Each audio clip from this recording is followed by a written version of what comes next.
Hozirgi kunda eng ko'p qilayotgan ishlarimiz shu Cobaltga chiqqan yangi funksiyalarni, programmalarni qo'shib berish bo'lyapti. Hozir yana bitta Cobalt topib qolganmiz. Bu Cobaltga ham o'sha 4 ta kerakli funksiyalarni qo'shib beryapmiz. Sizlarga hozir bitta-bitta tushuntirib beraman.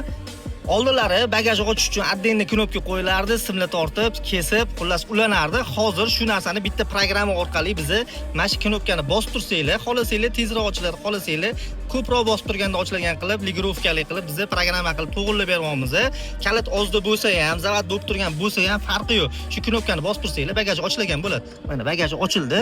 Bu hammasi programma orqali qilinadi. Ikkinchi funksiyasi yo'lda ketayotganingizda, yo'lingizdan peshxodda odam o'tib qolsa, tezroq kelayotgan bo'lsanglar, to'g'rimiz reski bersanglar, avarinka yonib, orqadagi kelayotgan mashinani ogohlantiradi, to'xtayotganinglarni bildiradi, o'zi avtomatik avarinkasi yonadi.